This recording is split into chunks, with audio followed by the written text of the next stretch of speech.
for some sun, you guys can have some pats, you can have photos taken with them, all that sort of stuff. If you do have any questions that you would like to ask me, if I don't cover something that you're wondering during the talk, feel free to come and meet me outside, and I'm happy to chat with you guys about anything reptile or animal related or anything like that, whatever's on your mind for today. But we're going to start small and then we're going to work our way up in size. Now, all the animals that I have with me here today are native Australian reptiles. So here in Australia we have well over 800 different species of reptile. Approximately around about 14% of the world's reptile population. That's one of the highest sort of numbers of reptiles that any continent has all around the world.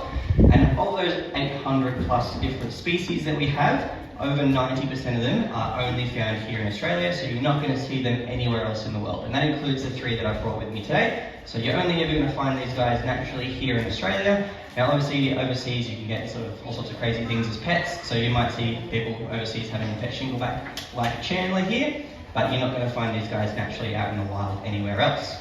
But yeah, like I said, this is Chandler. He is one of our shingleback skinks. Shinglebacks are known by many, many nicknames, depending on whereabouts you might be from in Australia. Some people call them the pine cone lizard, the two-headed lizard, the bobtail lizard, sleepy lizard, many different nicknames. But shingleback is their most common name, that's what most people know them by. But you'll be able to see he's got a very pine cone-like texture to his scales here. He's also got a short and very thick tail. It's very similar in shape and in size to his head, which is really important for him. It's one of his ways that he keeps himself nice and safe. He's got a few different tricks that he will use to trick predators, to keep himself nice and safe so he's not going to end up becoming someone's lunch. One of them, like I said, is that tail. So he's going to use this as basically a little bit of bait. So whenever he's wandering around out in the wild, so he's going to be in sort of the leaf litter and the tall grass and the spinifex grass and that sort of thing. If he feels threatened or if he knows that some sort of bird might be circling around him, or dingoes or even larger snakes and lizards, he's going to use his tail, he's going to stick it up in the air, he's going to move it around a little bit so it looks very much like his head. He wants those animals to grab him right here at his tail. Now generally with predatory animals, what they do to take down their prey is they're going to grab them back of the neck, back of the head, that general area there. If I grab Chandler right here at the back of his neck, there's nothing he can do about that. He can't bite my fingers from here, he can't scratch me, he can't do anything. So if I pick him up right here, basically he's defenseless, there's nothing he can do. If I think this is his head though, if he tricks me into thinking that's his head and I grab him right here, he's a very flexible little man.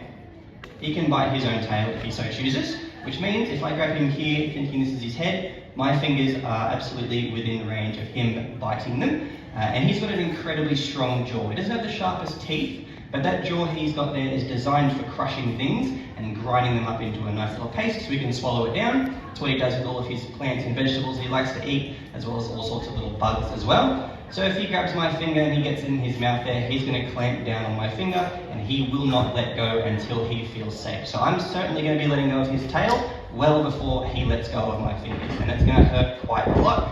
Probably going to do a fair bit of damage as well if he holds on there for long enough.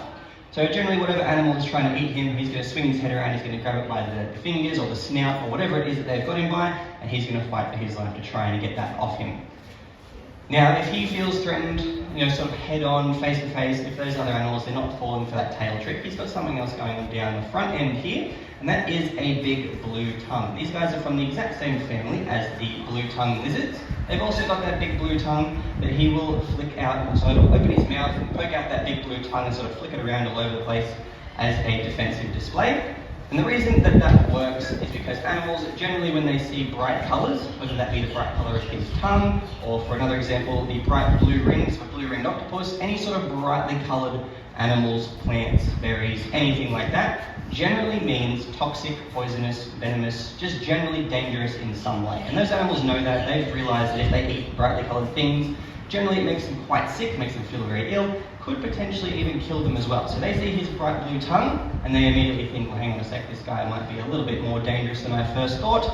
Best to just leave him alone. Maybe I'll go find food somewhere else that's maybe a little bit less sort of threatening or a little bit less dangerous or anything like that. Now one other thing that our shinglebacks can do, which is pretty wild, that a lot of other reptiles don't do, thankfully for them, unfortunately for our shinglebacks though, is they have some very large babies. They don't lay eggs, they are completely live born. They are what we call precocial babies, which means that they're born in a really advanced state of development, and they only usually have 1, maybe 2 babies at a time, which is very unusual for reptiles. Usually reptiles, they're having 20, 30, 40, sometimes even 50 babies at a time. More sort of subscribe to the theory of have as many babies as you possibly can, and then there's a pretty good chance that at least a few of them are going to survive to adulthood and not get picked off by all sorts of other things trying to eat them. Shinglebacks are basically the complete opposite of that. They're going to have 1 or 2 giant babies. Now their babies are born at about 1/3 of their adult size. So if you put that into human numbers, just so you guys can visualize a bit better, imagine having to give birth to a child that's roughly around about the size of a 7 or 8-year-old. That's what shinglebacks have to do. It's not a very pleasant experience for them by any means. They're pregnant for about 5 months, and during those last few weeks, you can imagine those giant babies inside their belly are essentially squishing them from the inside. They can't really move around, they can't do a whole lot, all their organs are being smushed. So they really just want to find a nice quiet little spot somewhere and then just sort of lay down and just wait for the whole ordeal to be over. Most animals are going to breed pretty much every year. If they're on a breeding sort of season, they'll try and breed at least once every breeding season. Shinglebacks, if they have a baby one year, they're probably going to have at least a year or 2 to have a bit of a recovery period from their last baby, which is understandable considering what they have to go through. But we'll pop little Chandler back in this tub here and move up in size a little bit to someone who's a little less calm and relaxed to sort of handle. So we'll get her out and see how she goes. This is Nintaka. Now Nintaka is our little baby parenti. She just turned 1 year old not too long ago. This is Australia's largest lizard. Not yet though, so she's going to get much bigger than this. Female parentis typically get 1.8 to 2 meters long. Males can get upwards of 2 to 2.5 meters. So they're going to be a lot bigger. Can you not do that all over my arm, please? I appreciate that. So she's a very large lizard. Most of that is going to be tail, as you guys can see. It's a long tail, which is super important for her for a few reasons. 1, it's good counterbalance, and 2, it's a great weapon. You can sit down on the ground for a little bit because you're scratching my arm. Now, this is the main way she's going to defend herself. She's got really sharp claws, she's got really sharp teeth. She doesn't really use those to keep herself safe. She uses this big tail here. So whenever an animal gets too close, if she thinks it might be trying to eat her, it could be another parenti. These guys can be cannibalistic, could be a dingo, large birds, anything like that. What she's going to do, she's going to coil her little tail around, and if something gets really close, she's going to whip it out. Now, at this size, that's not going to do a whole lot of damage to me as a human being. If you guys have been through our reptile ravine, you might have seen our big laced monitor Lacey. He has tail whipped me a few times. He is a rescue. He doesn't have the best eyesight, so sometimes I go in there, accidentally spook him a little bit, and I cop a big tail to the shins. It feels like getting hit in the shins with a cricket bat. It's not very nice. Now, when she gets to be his size as well, she's going to have that really big tail. It's basically just all solid muscle, and it goes tapers right down the end here. It's like a little whip, and it definitely does do quite a bit of damage. So that's what she uses her tail for. Now the claws, they're pretty much just for climbing. She doesn't use them for a whole lot else. If you want to climb up here, she wants to get up high. There you go. You happy now? But those claws, excuse you. Okay, those claws are used for climbing. As you can see, she's a very good climber. She likes to be up high. She likes to be able to survey what's going on around her and all sorts of things like that. But what she uses for offense is that mouth and those teeth. She's going to use that for hunting her food. Now with monitors, same as every other monitor species in the world, they are actually venomous. Now their venom isn't quite the same as like snake venom, for example. It's not going to do all sorts of crazy wild things that snake venom can do. You know, like stop your blood from pumping around your body, have your lungs collapse and all that sort of thing. Her venom is what we call an anticoagulant. So whenever she bites something, that blood is not going to clot. And that does a couple of different things. One, it means the wound that she's inflicted on that animal is going to stay open for a lot longer. It's going to leave a big blood trail that she can follow to find that animal again if it does escape. It also opens a very big window for infection to get in. So she's got a lot of bacteria in her saliva as well. So whenever she bites something, that anticoagulant really just sort of softens up all that blood. It's going to keep bleeding, and all her bacteria from her saliva is going to get into that wound, and it's going to cause a big infection. And what monitors have been known to do is they'll basically find a nice big bit of food that they want, whether that's, you know, sometimes with the case of Komodo dragons, for example, very large mammals and like deer and things like that. They'll basically just give it one nice big chomp, whether it's on the leg, on the rump, anything like that, and then they'll just follow it around for a few days. They'll let the infection take hold, they'll let the infection, it's going to cause a lot of pain, it's going to cause a lot of discomfort, and eventually it's going to kill that animal. So she's going to have to bite something once, follow it around for a few days, let the infection kill it, and then she gets herself a nice free meal, having to do very little work.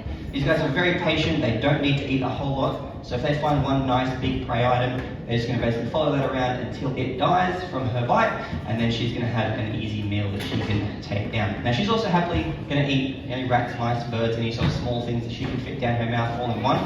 But if she does have a nice big opportunity to have a big meal, she's certainly going to take that as well.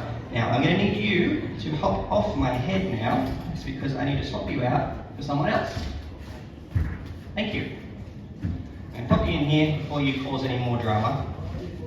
No, let go of that. In you go. You get your bigger tub very shortly. She's growing by the day. Like I said, she's going to get very, very big very soon. She just turned 1 year old, and these guys can live upwards of 20 or so years. Now, the last animal that I have for you guys today, who is much nicer than her and doesn't claw me and tear me up as much, is this man in here. This is Neil, our diamond python. So if any of you guys are fans of Neil Diamond, you might have a chance of meeting him here. So Neil is one of our big diamond pythons. He is the male of the two that we've got. He's a slightly larger one than our little female as well. She's currently off display, but we do sort of switch them back and forth every now and then. But being a python, he's obviously a non-venomous species of snake.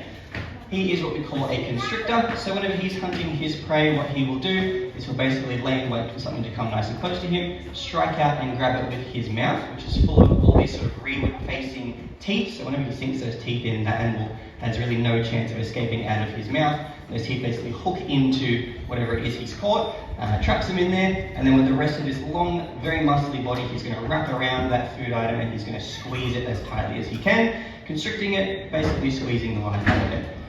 Now his favourite sort of foods are going to be rats, mice, birds, any small mammals that he can find. At this size, he's eating some pretty decent size of rats, but as he gets bigger, he can get up to sort of 2.5, even close to 3 meters.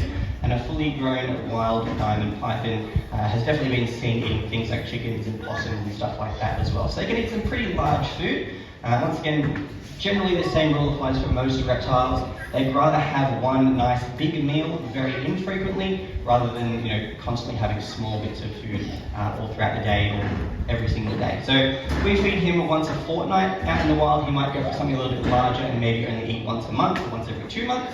It's entirely up to him on what he can find and how hungry he is.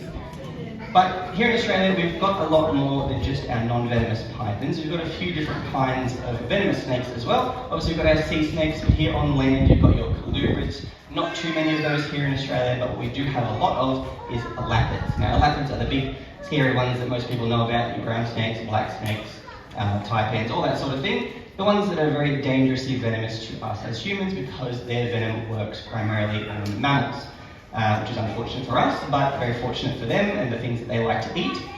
But there is lots of things we can do to keep ourselves safe living with all of these animals. First of all, if you do live somewhere with lots of bushland, or if you like to go on bushwalks and things like that, always great to have a snake bite kit with you at all times. It's basically just going to be a nice little compression bandage, and that little bandage can save your life. If you do ever happen to see a snake, the best thing to do is not let them choke you out. Excuse me, Neil, can you stop doing that? Stay far away from them, just give them plenty of space. These guys don't want anything to do with us for the most part. They just want to be left alone doing whatever it is they were doing before, looking for food, looking for a mate, maybe even sitting on some eggs or whatever it is. So just give them plenty of space. You don't need to go near them. You can just admire them from a distance and then they will leave you alone.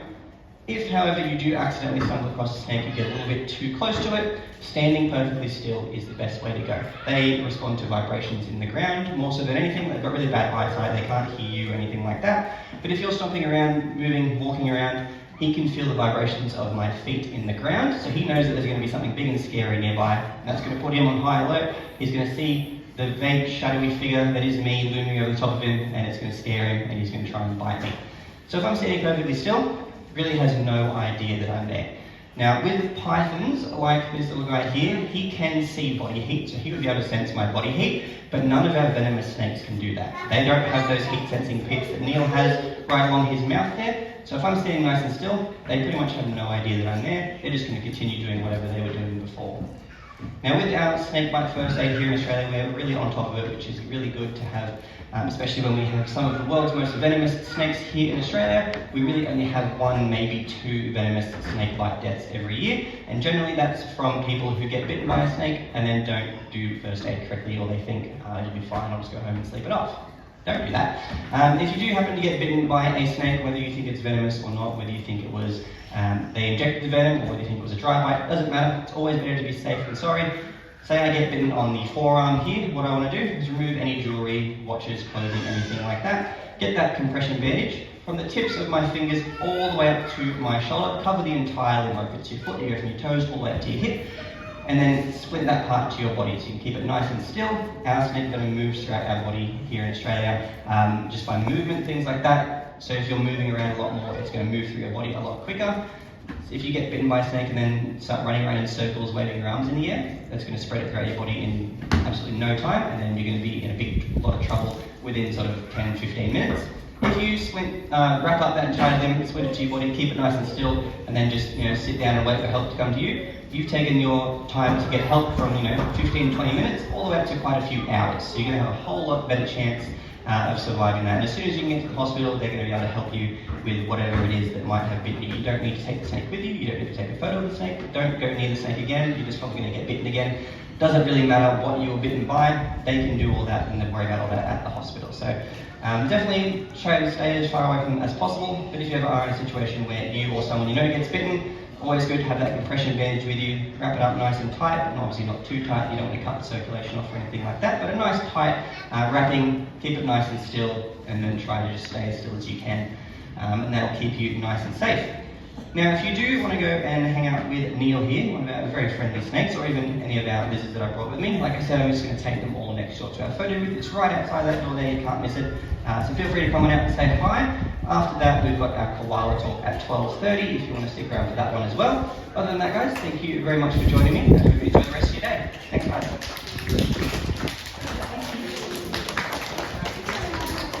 Koala, but it's just the letters all rearranged in there as well. So hopefully today I'll give you a bit of information and some fun facts about koalas that you may not have had before you came along to the talk today. I'll bust some myths for you and tell you all about this iconic Australian species as well. So, koalas. Here in koala country, we obviously have koalas. Lakoa lives in our centre exhibit just behind me with all of our other female koalas, plus our 2 male joeys that Lakoa is the proud mum of one.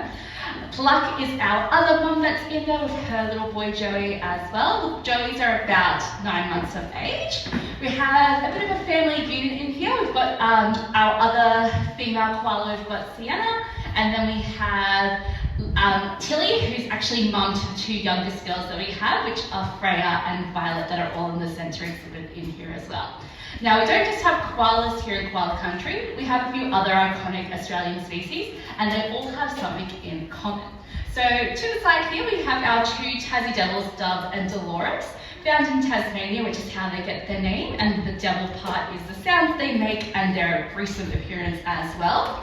Beside them, we have Banjo, who is dad to the 2 joeys in the centre exhibit behind me. He lives all by himself just beside the 2 Tassie devils. And then we have our 2 younger boys. We have Avali and Loki that are just beside Banjo. Next to them, we've got 2 younger boys. We've got Blake and Johnston, who are in there as well. And then next to those 2 boys, we have Wally, our wombat. He is in the exhibit just beside them. We do have a second wombat on site as well. Her name is Willow, and she is just found in the exhibit next to the pigs and Avery walkthrough over there as well. The wombat is a close relative of the koala. I'll tell you what they have in common throughout the talk as well. So, Lakoa here is enjoying some fresh eucalyptus leaves. I've gone and picked her on site. She is using her beautiful big nose to find the leaf that is the most nutritious and delicious. Koala means in First Nations language, no drink, which means they don't drink water. They get their entire water intake from the eucalyptus leaf. You may see in some of our exhibits that we have water bowls in there. That's to alert us if something's not quite right with our koalas, because they will come down to the ground and lap up water if they are feeling dehydrated or if something is not quite right.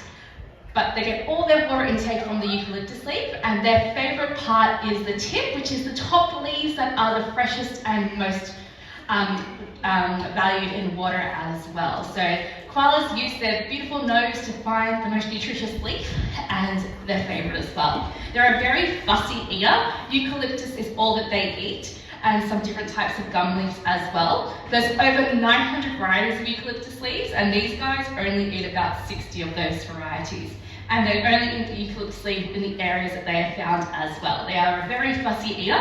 We're not too sure why they have chosen eucalyptus leaves for themselves, but it is where they get all their food, shelter, and home from as well, because koalas are an arboreal species, which means they love to live in trees. They'll only come down to the ground when they're looking for a new home or potentially a mate as well. Now, out in the wild, koalas are a solitary creature, which is why we have our main breeding male banjo all by himself, because he is at sexual maturity.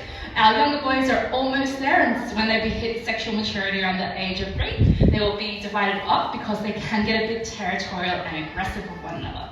The girls we have housed together because they can still be a bit aggressive towards one another, but nowhere near as much as the boys, and they can get along quite well together too, adding in like a little bachelorette group of what you'll find. So we are in breeding season at the moment. Breeding season starts in late August to early September and goes until early to late February. The boys and the girls will only come together during the breeding season, and they spend all their time just apart as well. Now, koalas often get called a koala bear. A bear they are not. A bear, there's 3 different types of mammal species. Koala is not a bear in the sense that it is not a placenta mammal. So a placenta mammal is what we are as humans, so we have long pregnancies, but the koala is a marsupial mammal. So that's a koala, a mammal that has a pouch and a very short pregnancy. So that's what all the animals here in koala country have in common. They are marsupials. Australia is home to the most population of marsupials as well. So those are mammals with pouches and very short pregnancies. Koalas are only pregnant for 35 days.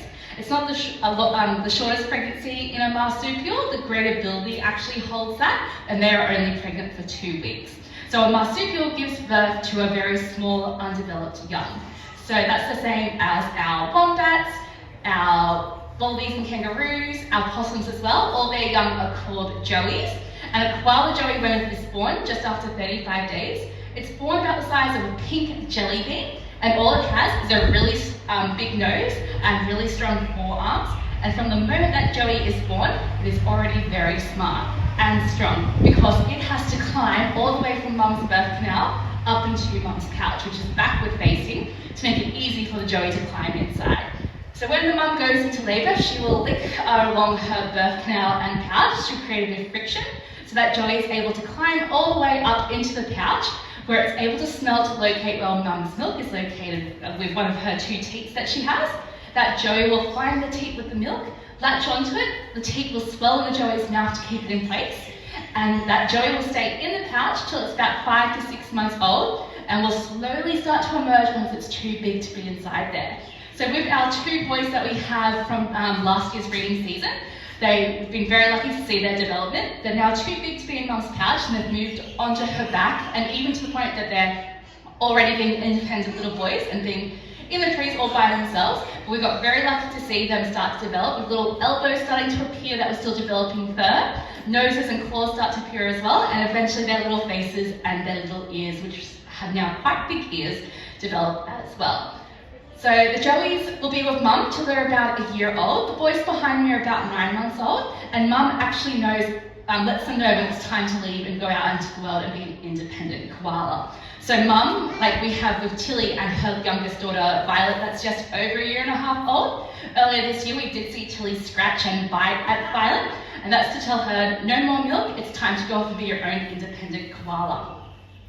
Now, before koalas can go off to be by themselves out in the wilderness, to go from drinking mum's milk to then eating eucalyptus leaf, they have to go through a very vital stage in life, which is called the papping stage. Now, it's not the most glamorous thing that I'm about to tell you guys about, and I'm very glad that we don't have to go through this stage as humans, but eucalyptus leaf is a highly toxic plant, and koalas have a special bacteria in their digestive system to be able to eat the eucalyptus leaves. So before Joey can go from drinking mum's milk to eating the eucalyptus leaf, it goes through the papping stage. And the papping stage is when mum makes a delicious poo smoothie for her Joey. So it's watered down feces that mum makes. It's about 80% water, 20% poop, and the Joey has to lap that up to eat it, so it's able to get the bacteria that it needs to digest the eucalyptus leaf. Now, eucalyptus leaf, there's a bit of a myth that it makes the koalas quite intoxicated, which is why they sleep so much. That's not the case at all. Eucalyptus leaf does not have a lot of nutrition, so it's not very nutritious, so koalas sleep a lot, up to 18 to 20 hours out of the day, because it takes a very long time for them to digest their leaves, and it's not getting them a whole lot of nutritional value. It's kind of like if you only ate potatoes at home, whether it's chips, mashed potato, jack potatoes, whatever you like. If you only ate potatoes, you're going to find you're going to be a lot lethargic and not have a lot of energy, which is what the koala has with eucalyptus leaves. So they sleep a lot to be able to digest the leaf, and it doesn't give off a lot of energy as well. But once they're on the go, they're actually very fast. They can climb a tree within seconds. They have very sharp claws to be able to jump up to 2 meters from tree to tree as well. They can even get a little bit of run to them as well. They can be quite fast, but they do spend a lot of their time sleeping in trees. So koalas have a few features to make them be the arboreal species that they are. If you look closely, you may see on Lakoa's 2 front claws there that she has 2 opposable thumbs and very sharp claws. This makes them easy to climb and grip on and be in the trees for a very long time. They also have a curved spine, so you may see koalas are in all these different forks of the tree and can be up there for that 18 to 20 hour period, even the whole 24 hours out of the day. And you may wonder, how can they be up there for so long and not be uncomfortable? And that's because the koala, with its curved spine, so it's easy to get into all the different shapes and forms of the trees, but they have a memory foam cushion inbuilt to their lower back. So they have a cartilage plate in their lower back, which adds as an inbuilt seat for them. Now, cartilage is what the tips of our noses and our earlobes are made of. It's quite soft and squishy, and the koalas have that in their little lower back, so they are able to be up in the trees and not be uncomfortable at all. Their cousin, which is the wombat, which is the land-dwelling species, they also have a cartilage plate in their lower back, but theirs is quite hard and uses a defense mechanism to defend the burrows that they live in as well. Now, koalas, unfortunately, are an endangered species. They, back in 2020, when we had a lot of the bushfires here in New South Wales, that wiped out a lot of the eucalyptus forest that these guys live in, to the point that we don't actually know how many koalas are actually left out in the wild. Now, they are expected to be extinct in the wild by 2050, which is not that far away, and it's very sad. But you guys coming along to Oakvale today, all the proceeds from your day tickets go straight back into our breeding and educational centre here at Oakvale, and helps out with our Save Our Wildlife Foundation that we have, and we also give bi-monthly donations to other organisations as well. If you guys are ever lucky enough to see a koala out in the wild, you're more likely going to smell them before you see them. They do have a very pungent eucalyptus smell. But definitely, if you see one, report it. So that can be with just doing a simple Google of, I've seen a koala, how do I let my local national park know? So letting us know that you've seen a koala and the area that it is helps researchers know when they go out to do scientific research on these guys. Lets them know that there was one found in this area, and they can go out and see if there's any more, if they're producing, and just get a rough idea on how many numbers that they have. Another thing you can do to help these guys is definitely reduce, reuse, recycle. That helps with all of our native life here in Australia as well. Choosing your ethically sourced timber products, and definitely reduce, reuse, recycle where you can as well. Not many people know this, but about all of our aquatic life has plastic in their digestive system. So we definitely want to see, if you see rubbish, pick it up, and definitely get your timber ethically sourced as well. If you unfortunately have come across one of these guys that has been hit by a car, because with their beautiful grey fur they do blend in with the roads, that's been hit by a car, definitely still report it, let your local wildlife organisation know. And even if you feel comfortable enough to check if it's a female or a male, the females, their young can survive up into the pouch about 3 to 5 days after the mother has passed, and can still be saved that way as well. And that's with all marsupial creatures as well. Their pouches act as a very safe, secure space for them too. Now, I do love talking about my koalas, but sometimes I do miss a few of their fun facts, and so if you guys have any questions for me, I'll happily answer them after the talk today as well. If you'd also like to get up nice and close with the koa for a photo opportunity, we will be outside at the photo booth after the talk today. They start from $26 for a photo, $15 if you've grabbed a reptile photo today as well. We just ask that there's no touching of the koa for the photo because we want her to stay nice and still for you guys. Amazing. Well, if you guys have any questions, I will happily stick around to answer for them, and then if you still don't know quite so much, you can find us over at the photo booth as well. Thanks so much for coming along today, guys. I hope you've enjoyed your day. They tend to live a little bit longer in captivity, obviously due to things like not as much predators and disease and vehicle strikes and things like that. They are carnivore though, so as I said, I do have some chicken for them today, and they do get a little bit of a variety of diets. So we tend to give them poultry, so chicken and duck, or red meat, kangaroo, rabbit, fish these guys get as well. Sometimes they do just get a bone day, but they do just get like a large chunk of bone. And they also get a starve day, usually 1 day a week too, where they're not fed at all, and that usually just mimics the natural diet of out in the wild. They're not necessarily eating every day, but when they are, it's sort of larger meals and less often. Yeah, a few pieces around the place.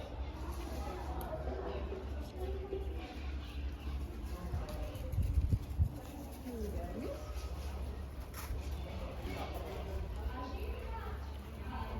Now, devils are also a kind of animal called a marsupial, so they're very similar to animals that we've got in other parts of koala country, including one might say koalas, just being that they are a pouched mammal than the doors.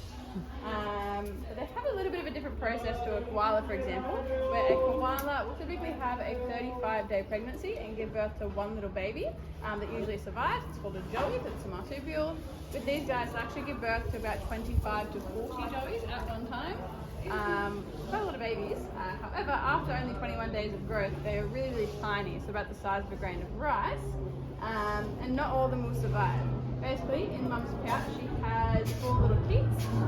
So after the 40 babies are born, they all start a really big race where they'll start climbing up Mum's belly.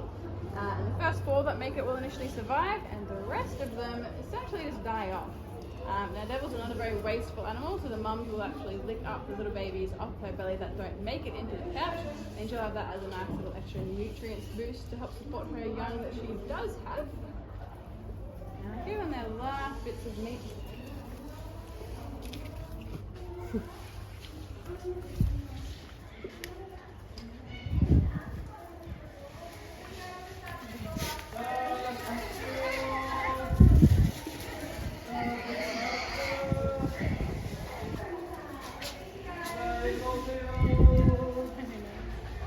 Now they were a little bit vocal just then. One of the reasons why they're actually called the devil is those sounds that they do make.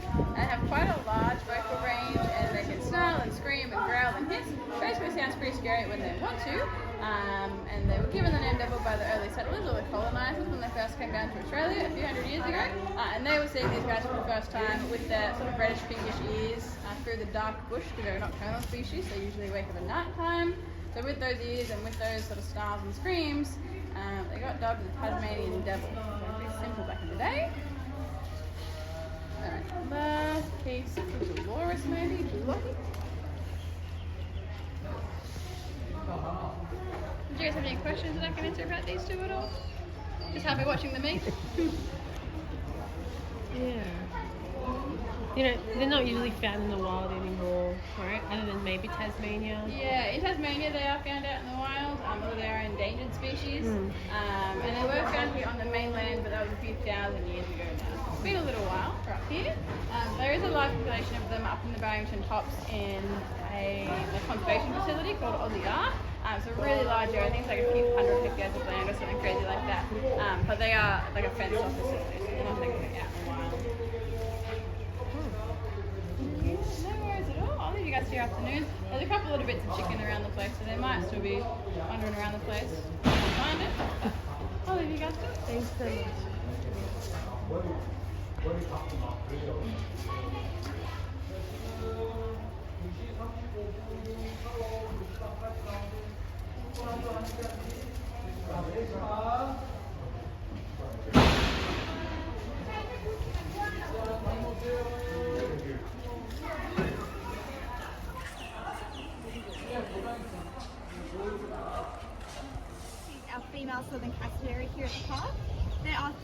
types of cassowaries. There is the southern cassowary, which is what she is, the northern cassowary and the dwarf cassowary.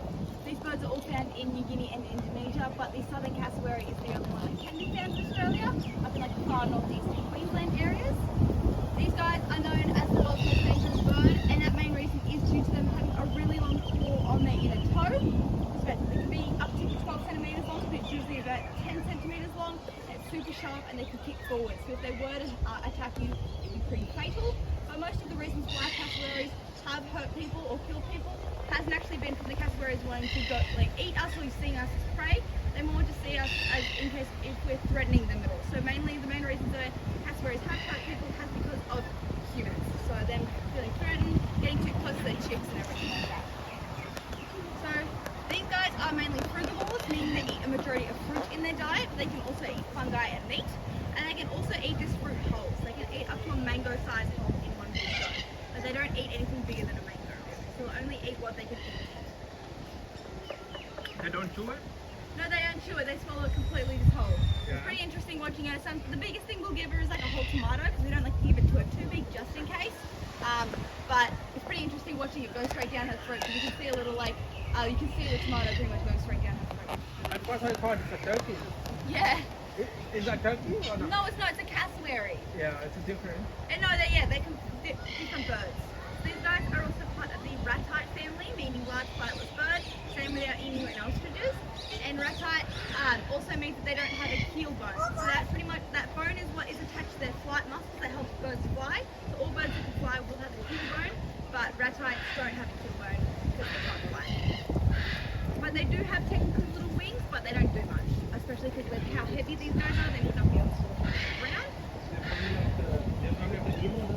Yeah, so the same family. They're all part of the same family. Interesting. These guys have really incredibly strong legs. They can run up to 50 kilometers an hour, so not as fast as their cousin relatives, which are the ostriches, which can run up to 70. They're still pretty fast.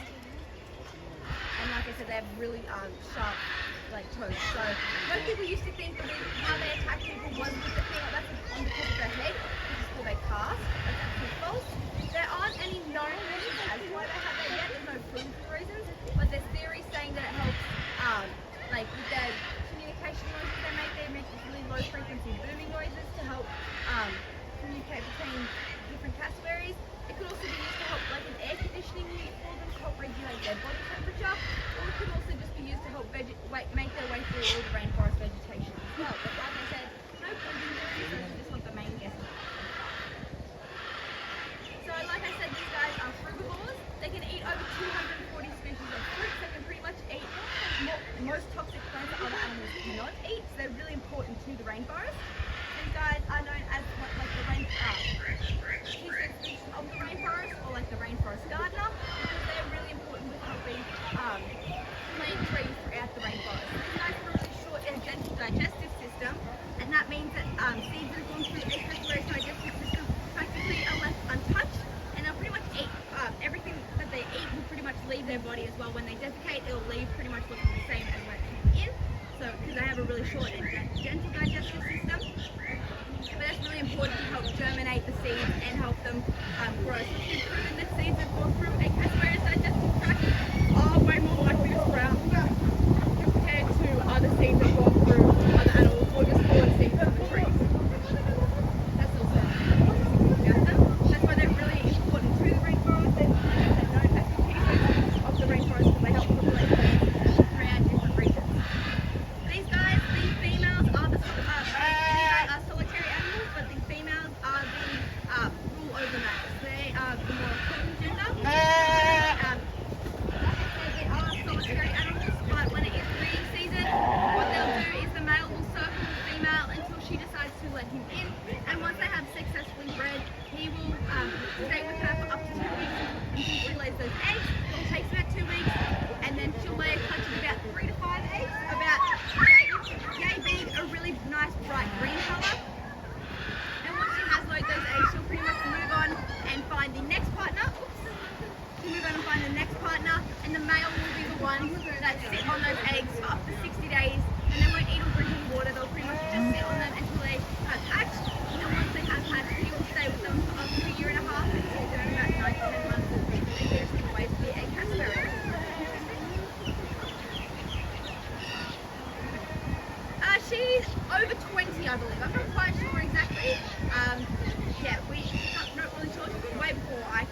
She's indecisive on whether or not she wants it.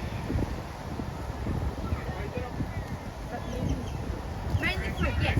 So in the winter time, she can have as little as less than a kilo of fruit, but in the summertime she can eat upwards of like 10 to 15 kilos of fruit in a day. So it's quite a lot of fruit. Makes our grocery bill pretty high, but it's worth it because we absolutely love it here.